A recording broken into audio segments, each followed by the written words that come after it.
this is Bobby Rempe from Cleveland, Ohio, and you're listening to Barbecue Central. Start the game!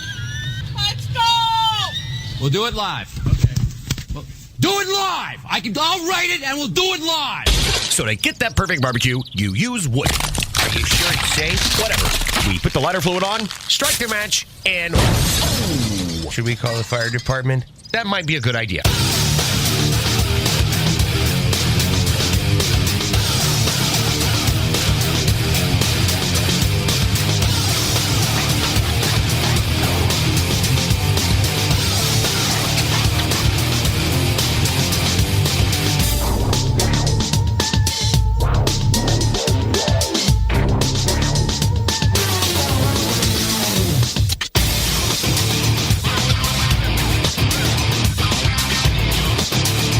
Good evening and welcome to the Really Big Barbecue Central Show.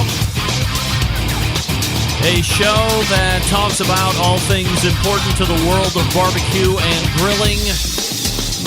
Broadcasting live and direct from the Rock and Roll Hall of Fame city of Cleveland, Ohio.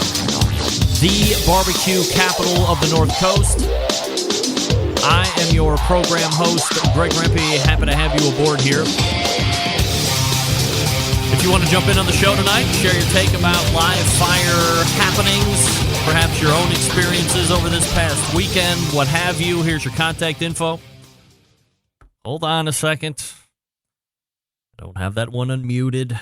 And here's your contact info. You can get in touch with the show by calling 216-220-0966. Email Greg at the bbqcentralshow.com. On the Twitter and Instagrams at BBQ Central Show.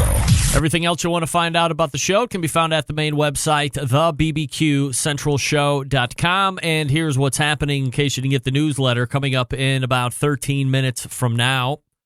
He is a long-time running sponsor of this show. Dare I say one of, if not, it's not the most, oh my God. I can't believe what I almost let come out of my mouth. He is by far one of the longest-running sponsors of this show. Not the longest-running sponsor, but by far one of the longest-running sponsors of the show.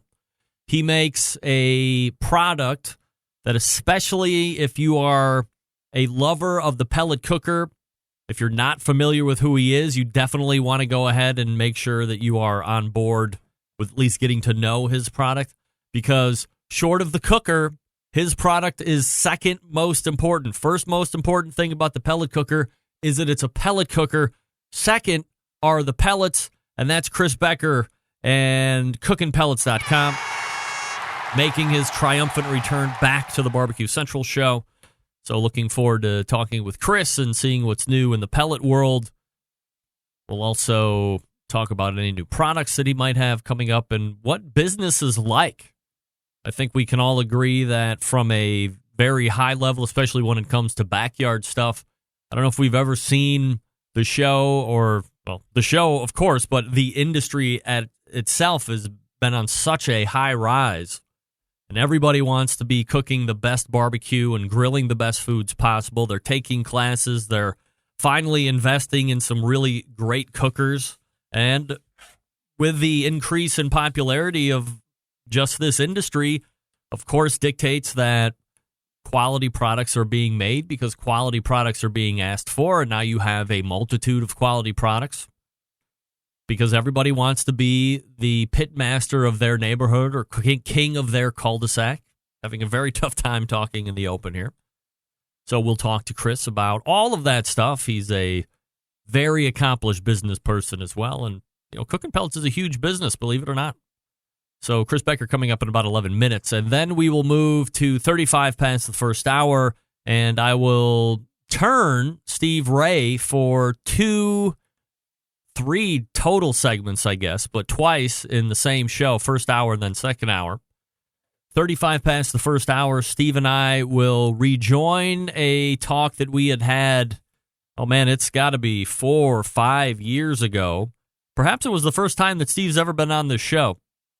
And it was all spawned because at this time of year, even a few months in advance of here where we are in the middle of July, People are really hitting the competition circuit, getting out and doing catering jobs, and they have these huge trailers and toy haulers. And what do you see on social media? Blew a tire out. Axle fell off. Tragedy on the highways. This tire's going to cost me a grand championship. I'm going to be showing up. I mean, what could possibly happen? Or what do you need to do in order to give your best chance at not having this happen, right? And Steve, with as much barbecue and grilling knowledge as Steve is packed with, and trust me, just ask him, he is packed with plenty. His real life profession is that of a service station owner. So he knows maintenance, he knows tires, he knows what needs to be done, and he has seen his lion's share of exactly the pictures that I'm talking about and that we have all kind of come to know and become numb of, which is the axles falling off and the wheels blowing out and all of that. So we will talk a little bit about trailer maintenance, tire maintenance, and what you need to make sure that you have accomplished before you leave for your event or your catering gig or your long barbecue vacation, whatever. So that's Steve Ray. That'll round out the first hour. Then we will move into the second hour. And this is where we turn Steve for the second time in the show. He is, of course, 1/4, dare I say, 25% of the Embedded Correspondents. It is the fourth Tuesday of the month, so you know we are coming strong with the Embedded Correspondents. Love it. And tonight we have a couple different topics to talk about. One that really gained momentum over the course of the last 3 weeks amongst our internal chat was hamburgers. We've talked a lot about hamburgers here on this show. We've talked a lot about hamburgers on this show in general over the course of 11 and 12 years. We've had some top-notch people come on and give us their take on hamburgers right from start to finish. Whole pieces of meat and grinding down and fat ratios and preparation, divots and no divots. Do you want to flip once, twice, 10 times, all that stuff? And for whatever reason, the subject of burgers hit home with the Embedded Correspondents and myself, and we decided that we would do a little bit of a burger roundtable, if you will, and then we'll also throw in a little legality topic as well. If you're not familiar, I may or may not get to that here in the next few minutes. If not, then possibly in the second hour. So there you go. Embedded Correspondence, second hour, as usual. Steve Ray, 35 past the first hour, and Chris Becker coming up in about 6.5 minutes from now, 216-220-0966. Greg at thebbqcentralshow.com, your bits of contact information. Don't forget, you can follow me socially. Get at me during the show or off-show hours, Instagram and Twitter at BBQ Central Show /Facebook. If you want to follow me there as well, you can also find a video feed on Facebook. You can also find a video feed on YouTube if you like it there. YouTube, of course, I have the ability to watch a rolling chat on YouTube, so I have a little more eyeball on that. But Facebook Live, if you're happy to leave me a comment during the show, I won't see it as it's happening, but I'll go back through and grind it out after the show, leave replies where I see fit. So it's up to you. Stay there on Facebook if you want, or hike on over to YouTube Live. The thing that I found interesting before I jumped on the air was catching a little bit of the Indians game as they're playing Toronto in Toronto, and YouTube is carrying Major League Baseball now. They have a game of the week. And it's very weird for the first time to watch a baseball game, and then in between innings, usually you go right to the commercials. You have plenty of time to do whatever it is you need to do, get a drink, go to the bathroom, grab a snack, all of those three things. And all of a sudden, you're watching a game that has 0 commercials in it. So as soon as that third out is made, now they're rocking and rolling off of talking to managers and sending their sideline reporter around the stadium. It's unique, interesting, new look. You know, I meant to mention this last week, but getting mentioned on the Howard Stern show was tremendous.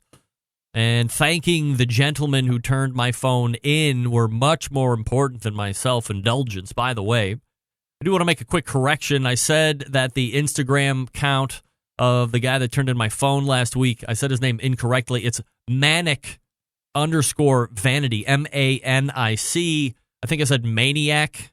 By mistake, I'm the maniac, not David. But at manic_vanity is the correct Instagram handle. So go ahead and give them a follow if you're interested in some cool new urban fashions. Anyway, a week ago, I went to America's Roller Coast, Cedar Point, if you're not familiar, with my youngest, and we rolled all of the roller coasters that were open. There were a couple that were closed for maintenance. She is fearless at 14. I continue to be fearless at a fresh 45-year-old. And I wore my white Barbecue Central Show t-shirt, and can you believe this? Not one person at Cedar Point stopped to recognize me.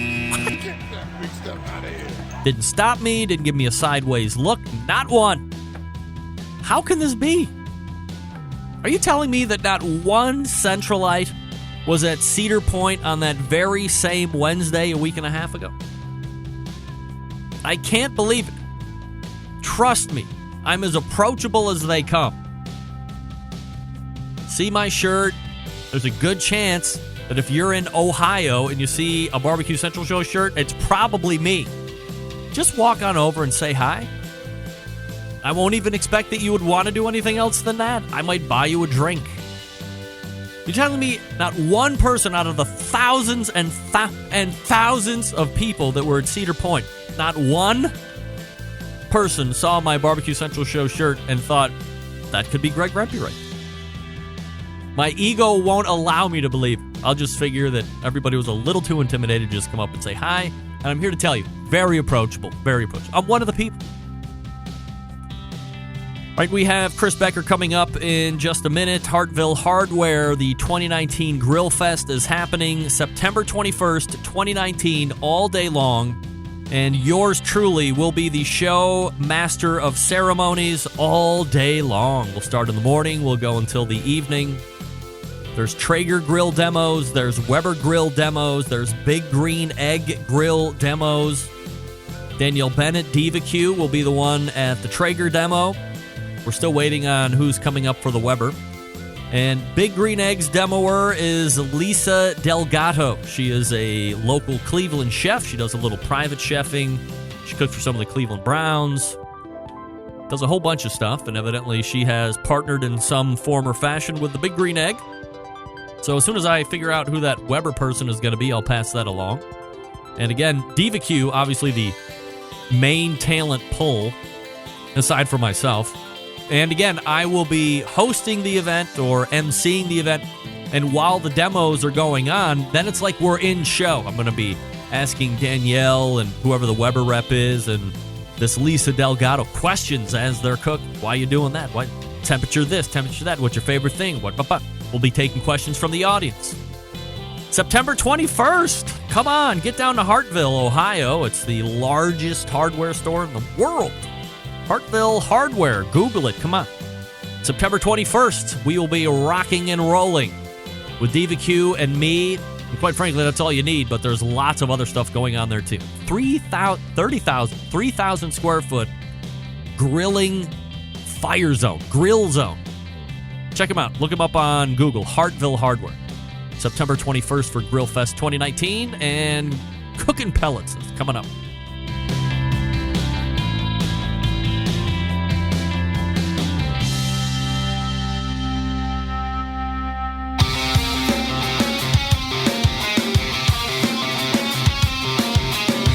Broadcasting live from the Barbecue Central Show studios in Cleveland, Ohio. You're listening to the Barbecue Central Show. Once again, here's your host, Greg Rempe. Hey, this portion of the show being brought to you by CookinPellets.com. What are the chances? Your number one source for quality wood pellets.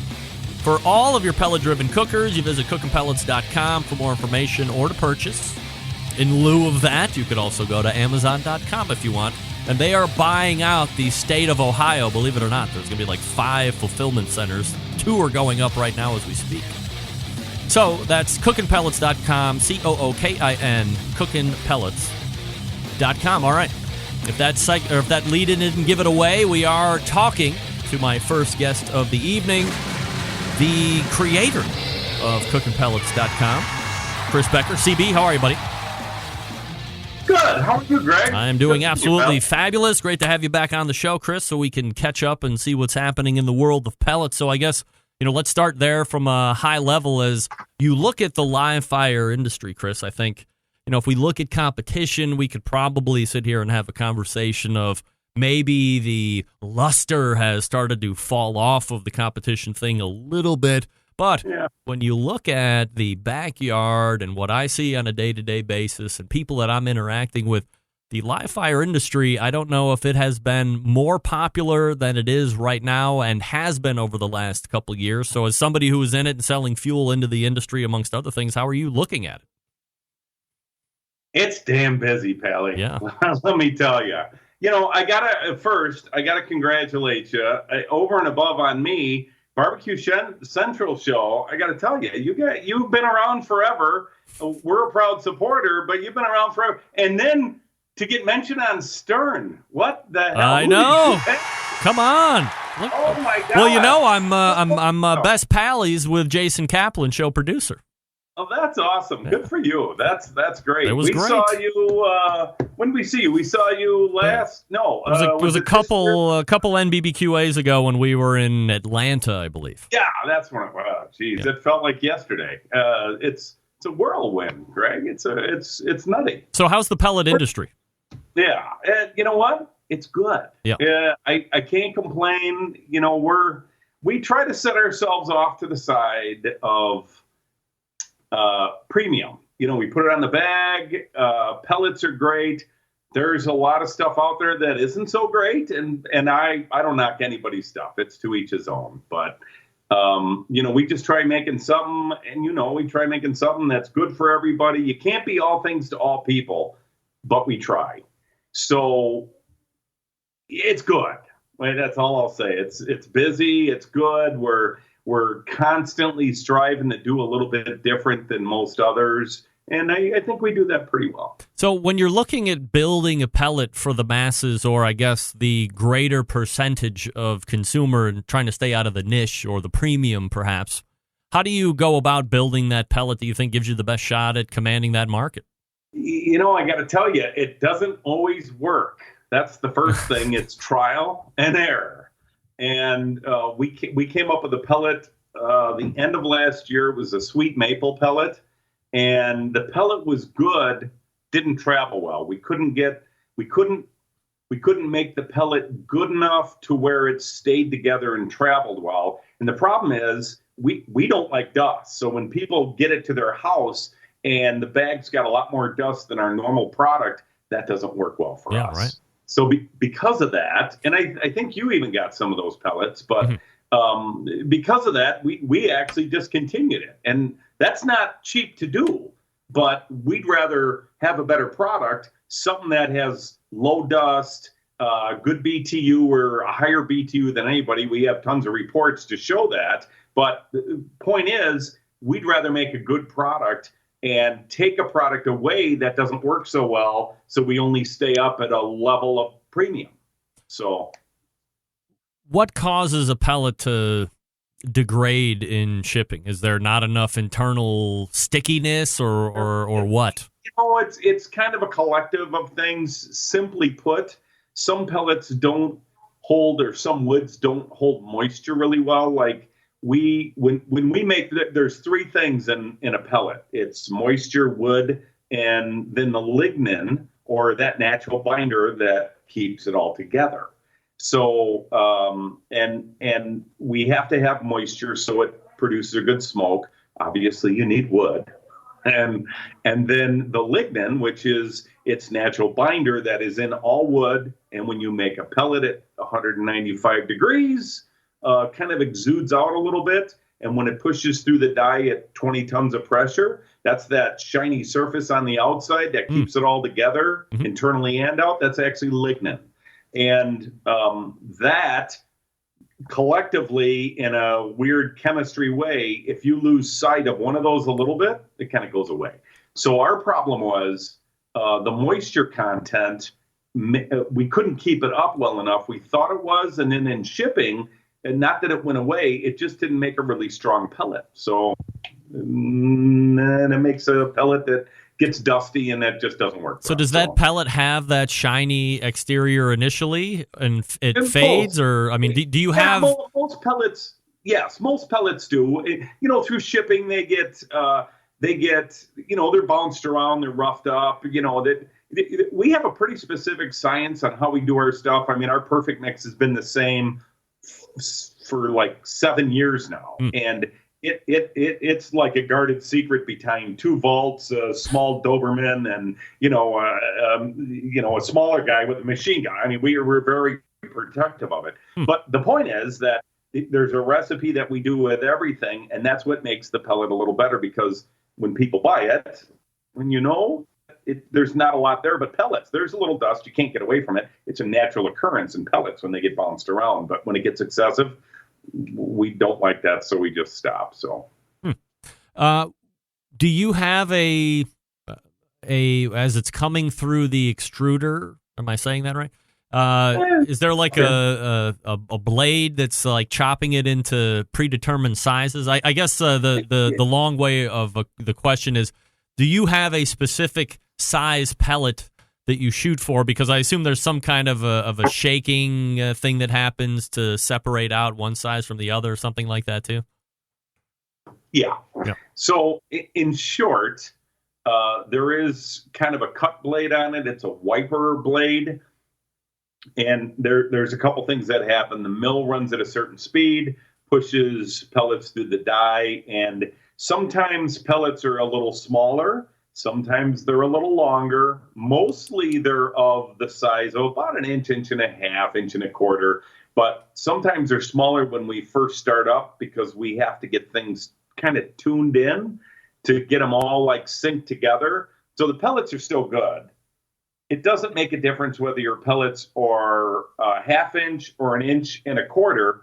They're all going to burn the same. Mm-hmm. There really is no difference. So, but we try getting a consistency for weight. That's really what it is. If we have too much pellet, small ones, it'll actually overfill the bag for how the line is set up. So, it's all a part of it's kind of like baking. You want to make sure you get a teaspoon, not a cup of something when it calls for a teaspoon. So it takes a little bit of, that first startup takes a little bit of getting it going, and then it makes it perfect. The pellets are still good, but sometimes they're a little smaller, sometimes a little longer, depending on when that sweep arm comes through. So, Chris, we're talking with Chris Becker from CookinPellets.com, COOKIN, CookinPellets.com. I want to ask you about your app here in just a second, but I don't know, it was like a handful of years ago. I think it was still when Mr. Barbecue was, not Doctor, but Mr. Barbecue was still with Traeger, and there was patents about flavoring oil for wood pellets. Is that like a common practice that Was that just something that was out there? Maybe they held the patents and they never actually used anything like that, or how does that work? So, Greg, I can't verify, I can't quantify. There's a lot of hearsay. So Traeger had this idea of flavoring basswood. Yes. Oak and alder. And oak and alder is fine when it comes to smoking in a stick burner, but kind of there's a different chemical structure when it gets turned into a pellet. It gets turned into more fuel. And that means it's hotter. It doesn't give off as much smoke. I'm not saying it's a bad pellet. Mm-hmm. I'm just saying that it changes its profile a little bit different when it gets turned into a pellet. So one of the first things that we discovered, we've been doing this going on 15 years now for pellets, just for the cooking industry. We don't make heating pellets.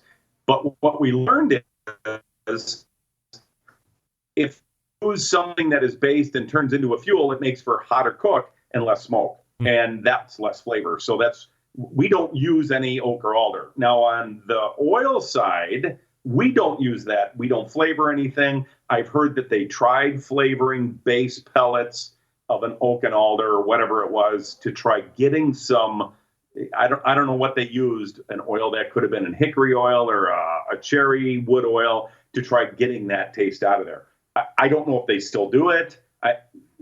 You can never hear anything out of the big T camp, so to speak. Right. But I mean, I didn't know, as somebody who was in the industry, and I would imagine that most pellet manufacturers know other pellet manufacturers, if that's just like a thing that's talked about or a common practice, but I guess not.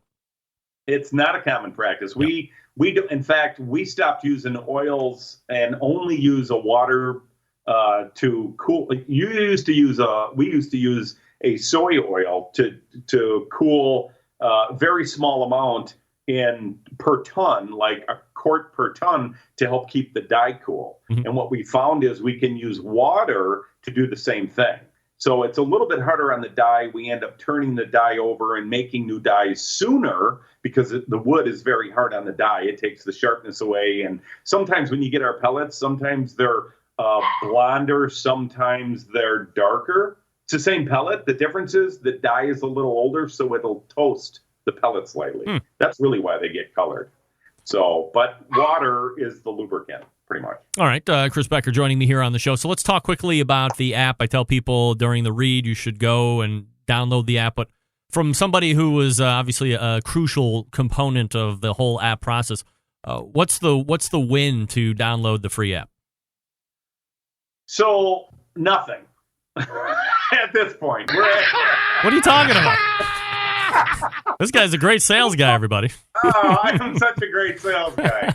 We're actually revamping the app. All right. So I'll tell you, it's not going to be a long stretch before I come back because, I mean, it's, we like talking and we need to do this more often. I apologize for not being able to, but we're actually revamping the app. The website's been revamped, and that was about a year and a half ago, and we're redoing the app. But when we get the app redone, we're going to be offering those app users deals that you'll only get on the app, better deals than you'd get off of Amazon. I tell you, go to check our dealer page and look for dealers first. Our dealers' cost for pellets are always cheaper than Amazon, guaranteed. So if you don't have a dealer by you, Amazon's a great secondary, but the dealers are always first to go to.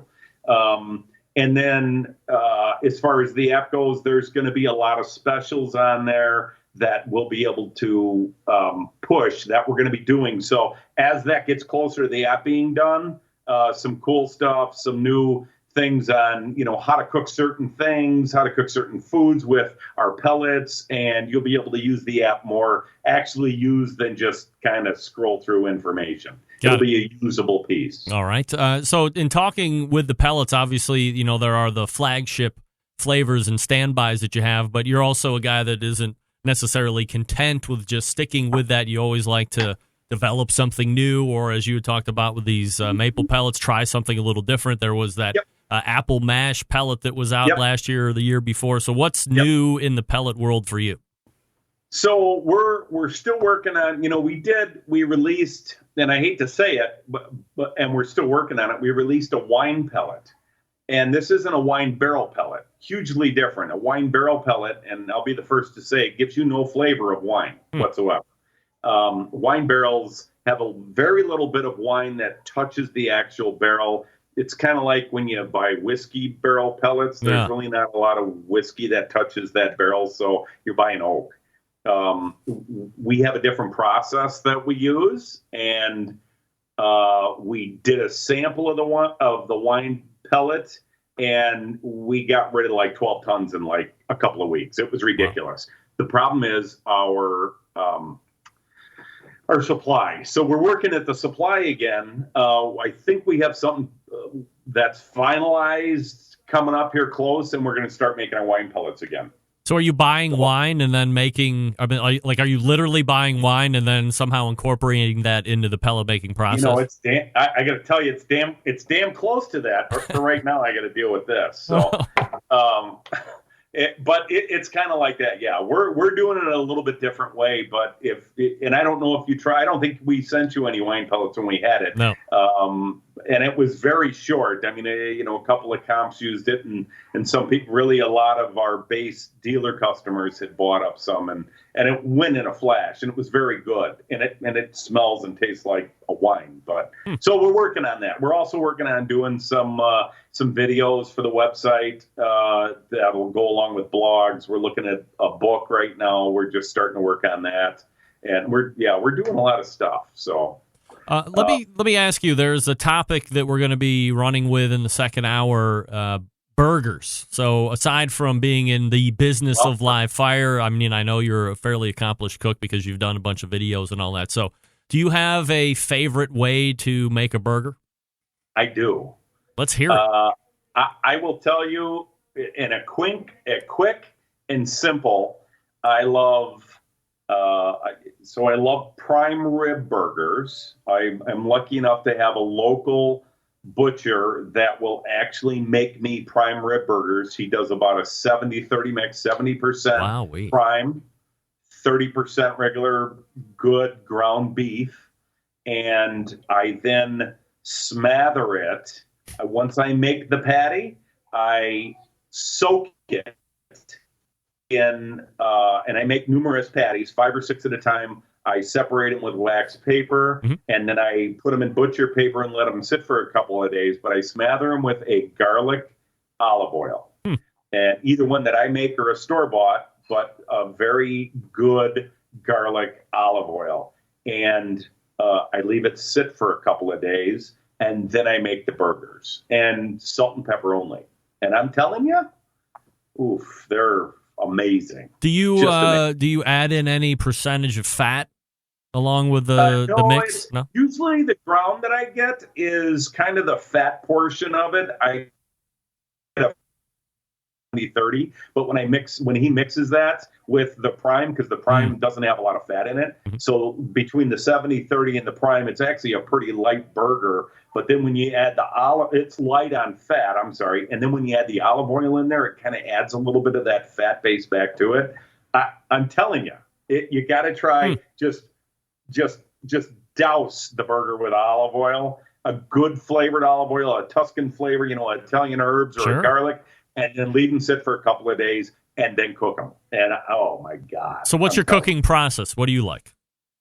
I'm a 3 1/4 guy until they're done. And my burgers are, I do a good 3/4 inch burger, and I like a good medium burger. So I'm a 325, 350 guy, and it's about a 20-minute on. So it's not a quick process. So, are you a cheeseburger, like simple condiment guy, or where do you draw the line? Yeah, cheeseburger, and another thing we can talk about at another time is smoked ketchup. Smoked ketchup. Oh, dude, look at you! You have no idea. If I could bottle it, we'd both be bazillionaires because we just advertise it here. So I'm telling you. Smoked ketchup. You have no idea. Takes ketchup to the plane of above awesome. Huh. That's stupid. All right. Now, are you a grilled bun guy?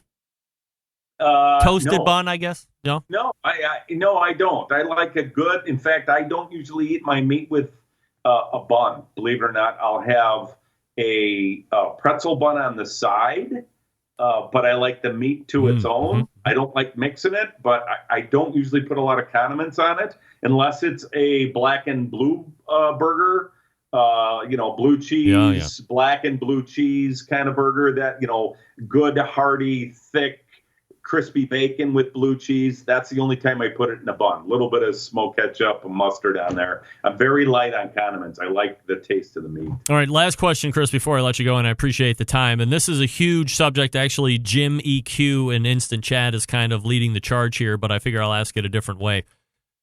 You're hearing all over CBD oil. Yeah. What CBD pellets are coming down the pike? True or false? So I will tell you this. That wasn't a quick no.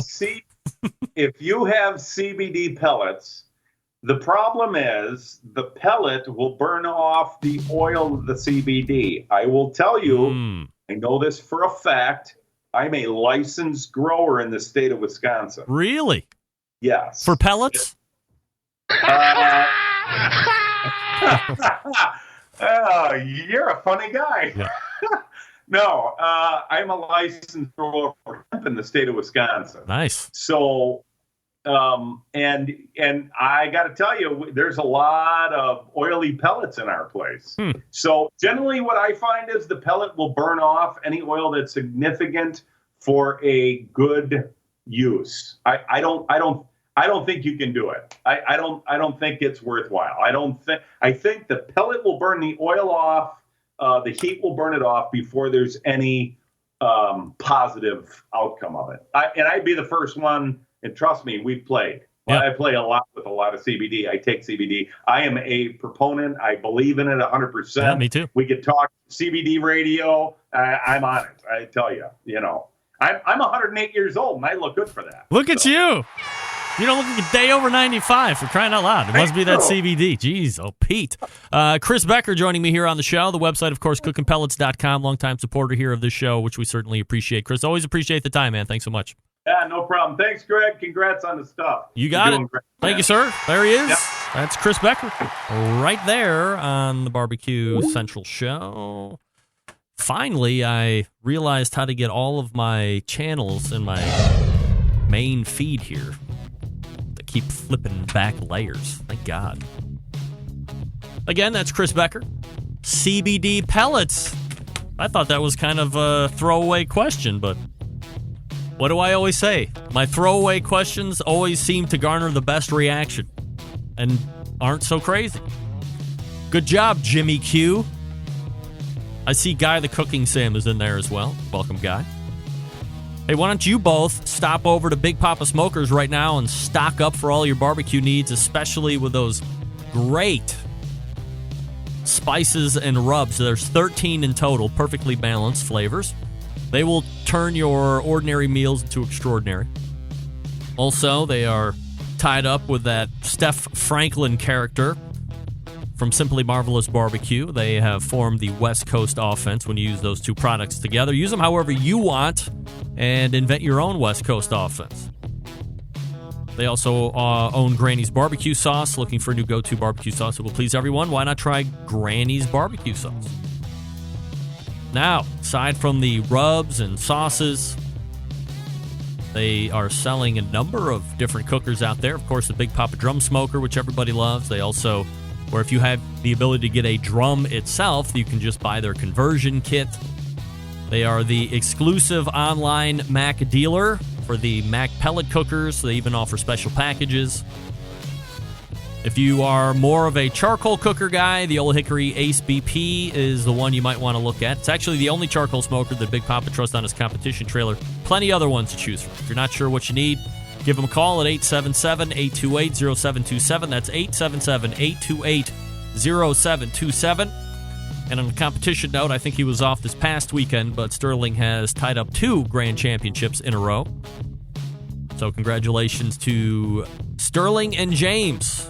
Go to the website, bigpopsmokers.com. That's BIGPOPPA smokers.com. We are back with Steve Ray of Steve Ray's Midnite Oil. Stick around, be right back.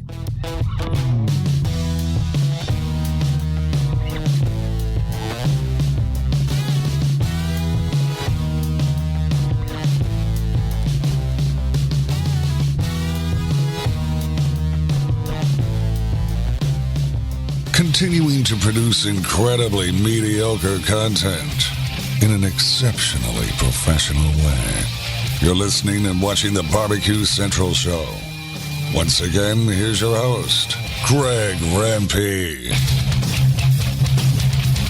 Welcome back to this portion of the show being brought to you by Butcher Barbecue, makers of award-winning marinades, rubs, injections, seasonings, barbecue sauces, grilling oils.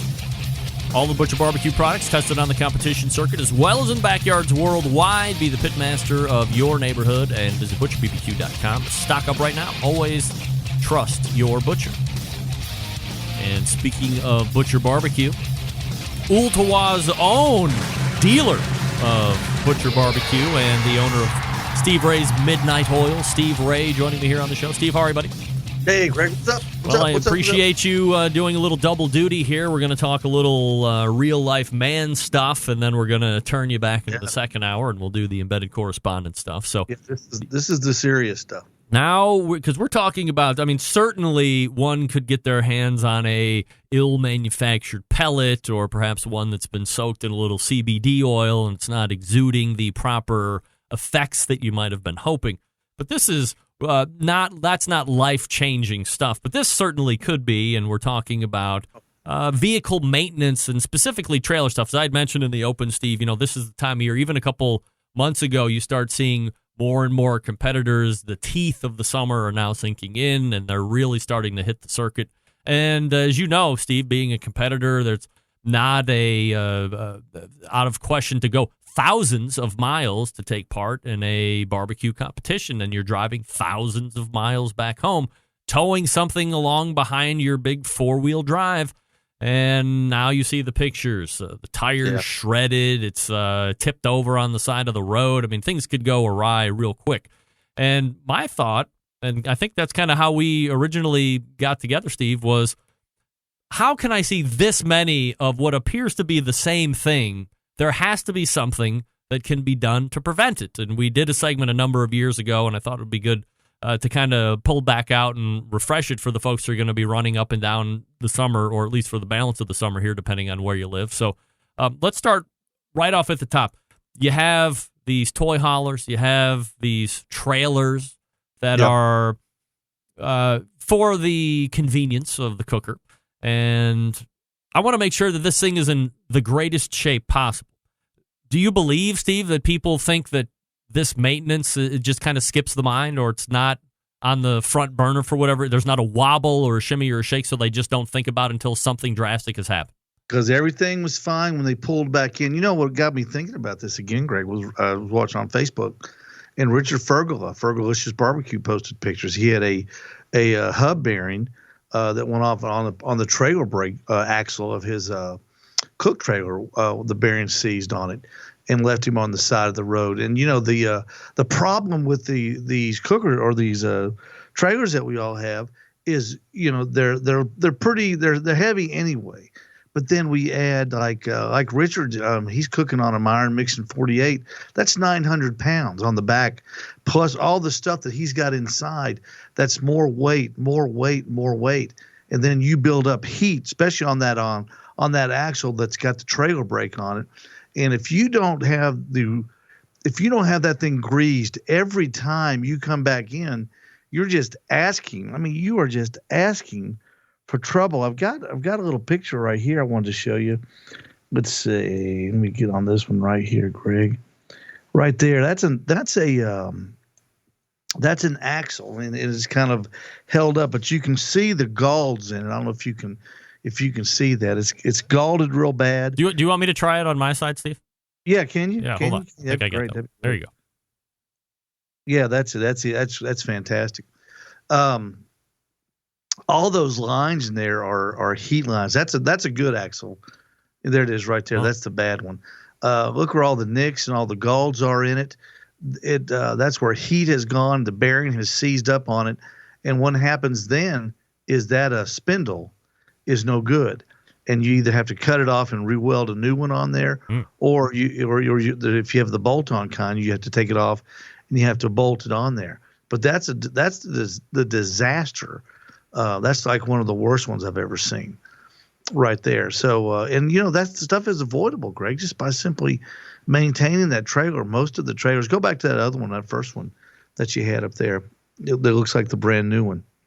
And see how nice that one is. It's got the buddy bearing on it. It's got the nut out there is real fresh. It's got a cotter pin. It's got a grease fitting. You can see where the grease comes out of the hole. That's that looks like a rear a brake spindle right there. But see, the grease comes out of the hole. It goes in, and it comes out of the holes, and it greases the bearings real good.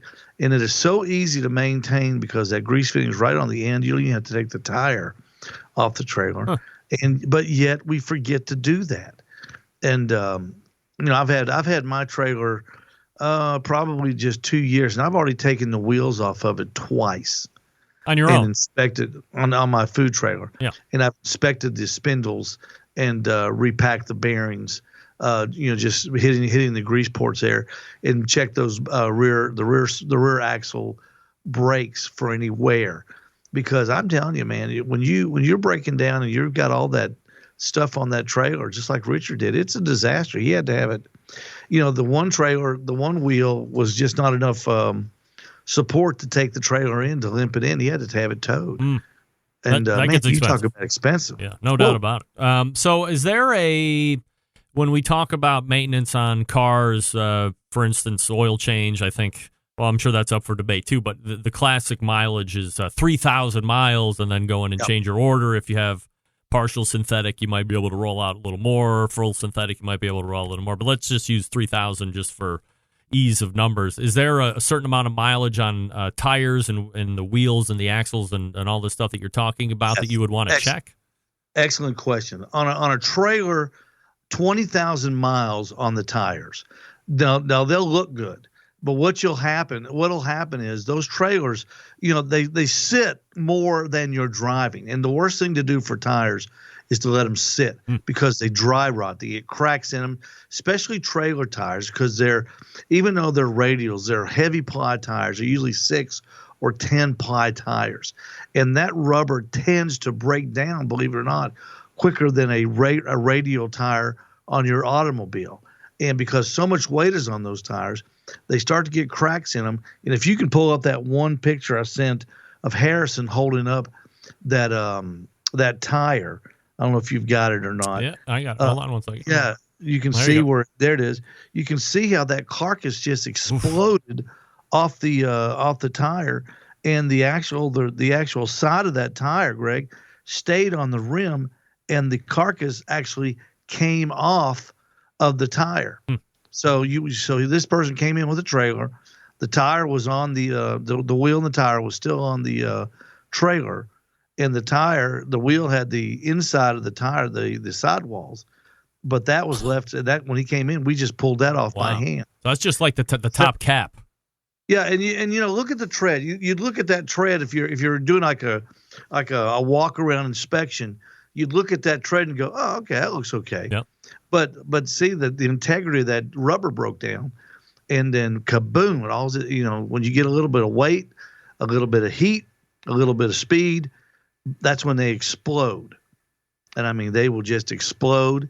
And man, you're on the side of the road. And I always tell people, if a voice from heaven came down and said, Greg, if you had paid me $450, would that have made you not want to be on the side of the road?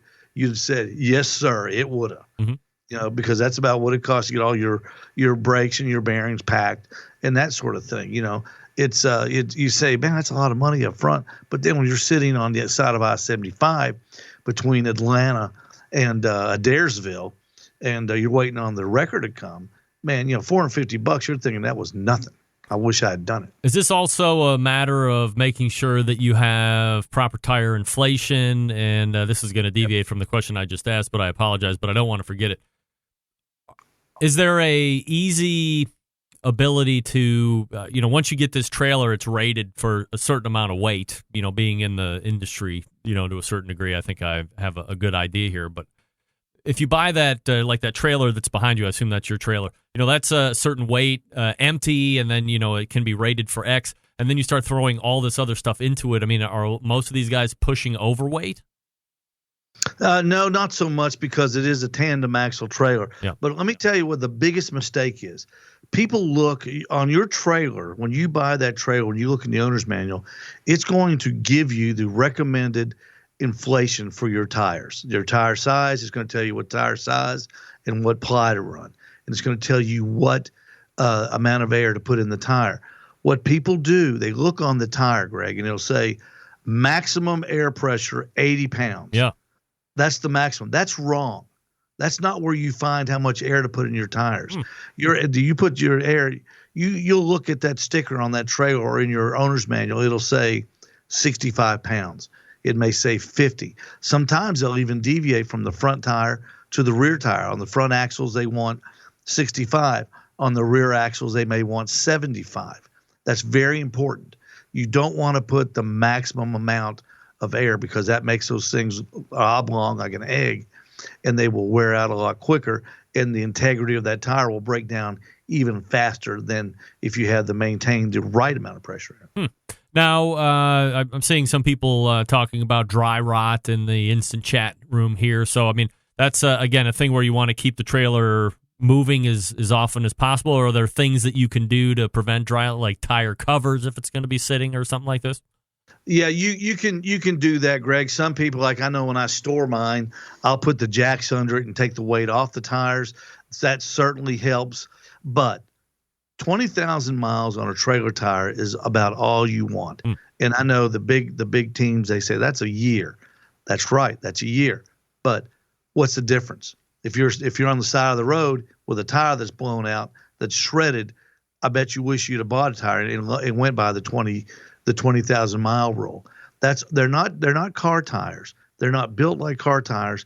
They're stronger than car tires, but the integrity of the rubber, I don't think, is as good as a car tire, and they will break down. When we talk about the maintenance here and grease specifically, do you recommend a certain grease like a zero-base grease or number 2 grease or something in between there? Or is that something that the manufacturer is going to call out in their maintenance portion? You're looking for just LB lube. It'll come in a grease gun. It'll come in a big 35-gallon barrel. Sometimes at your service station. We have a portable gun that we just take out. It's got a hand pump on it. It's very easy to use, and you don't want to load it up. You don't want to get out there and start squeezing, and that just makes a big mess. And then you'll have grease on the outside of your wheel, like it's splattered, like something's wrong. It just takes a little bit, but and that's good to do in between, in between trips, and for subtle maintenance. But once a year, when you get in, maybe after the comp season's over, pull those wheels off and take those bearings out. And what I even do is, like next year, I'll replace the hub assembly on the front axle on mine and on the brake axle on mine. I'll actually take the whole hub off. I'll go down to the next exit where there's a Northern Tools, and they carry all of these hubs in stock, and I'll buy them. And it's not a bad idea to go down there and buy them and just take them with you in case you do need them, because they're you can go down there, you can match them up. They've got numbers on all this stuff that comes off of a trailer, has serial numbers on it, and it's all a universal serial number. And in Northern Tools, I know everybody's got a Northern Tool Bomb. They have probably the best selection of mass-produced axle parts in the nation. And just grab a couple of extra ones. Grab a couple of extra lug nuts, a hub assembly. You don't have to get both of them. Just get one. Chances of both of them going out at the same time are very rare. Get one. Get that brake hub. The brake hub is that's the one that goes bad all the time because that's where all the heat is. Grab a brake hub and take it with you. Put it in the box. And that way, if you do have to make the repair on the side of the road, it is possible if you've got the parts. If the bearing hasn't seized to the spindle where it won't come off, you can fix that on the side of the road in a time matter of about an hour. So sometimes that's the difference between being inconvenienced and then having to put that trailer up on a rollback and spending $250 for the tow just to get to the shop. But is the fix easy? Like if we're going, I always try and dumb it down to where I would start. I mean, I think we've all figured out at this point that I'm not necessarily the most handy guy in general. We talked about the whole tire thing there a couple of months ago, but is this something that I would be able to do, or do you have to have some kind of wits about you in order to make these repairs? Number one, you'd have to have the right tools, okay? And I'm a car guy, so I take tools with me. I've always got the right tools. You could do it, and the thing about it is, you could go on YouTube on your phone and you could figure it out if you had the right tools. But even if you had to have the trailer towed, Greg, you'd have the part for the technician. Say if it was on like a Saturday afternoon and they had their B technician there in the shop. The A guy had gone home. The B guy could still fix it if he's got the part. He can look at the old one, said, "Oh, okay, this is how it works. You've got the new one. Oh, okay, this is how it works." Take it off, put it on. The spindle's nice and smooth. Maybe get a little emery paper, smooth up that spindle a little bit, where the race of the bearing will ride on it, and then you're heading down the road after your competition's over. You're getting home a little bit late, but at least you're getting home, and you don't have to go back to where you left your trailer a couple days later and pick it up. Steve, where are you going to be competing at for the balance of the year? Anything on the agenda? Yeah, my next one is actually in September. It is at the 14th at the Blue Gray competition in Chickamauga, Georgia, and then after that we've got the Lamar Johnson Classic here in Ottawa. So we're looking forward to that. Are you still on board with the World Food Championships just as a fan? Do you like it still? Yeah, absolutely. Yeah. I'm looking forward to it. I follow it on Facebook. And then there's so many posts you can't hardly keep up with it. And I'm like everybody else. Some of that stuff confuses me, but I'll keep up with it in Dallas. I'm a big fan. I'm really interested in the barbecue. I think Mike's got the barbecue aspect of this thing figured out now. Do you like the fact that it's moved, almost every year over the last couple of years? I mean, I know it stayed in Alabama for maybe 2 or 3 years, and then it was in Florida for 1 year, and then I think it had moved somewhere else prior to moving from Las Vegas. Or do you think it's just growing pains of a new sport? Yeah. Well, it's a business for him, and I mean that's his business, and he's looking for the best deal. He's looking for the biggest bang for his buck, and of all the places he's been, of course, Vegas is big, but Dallas is it's big in a different way, mm-hmm. and I think it's a better fit. Orange Beach is nice, Greg, but it was a weird place to have that. It wasn't. There's not a lot of tourists that came through there. It was just weird. And I think Dallas is more of a big city setting. I think is where he needs to be. In Dallas, sure, I would love to go down there because it's going to be cool. I tell you, if you get to go, that the barbecue's fun, everything's fun, but I'm telling you that kitchen arena, man, that's the place to be. Those guys are talented people. They are fun to watch. Steve, where do people find you if they are in need of maintenance and they happen to be traveling through the greater Chattanooga area? Steve Ray's Midnite Oil right on I-75 on exit 11, 643-1111. You can find us on Facebook, Steve Ray's Midnite Oil. You can contact us there. And we're easy to get a hold of. We've got a wrecker service if you need to get towed in.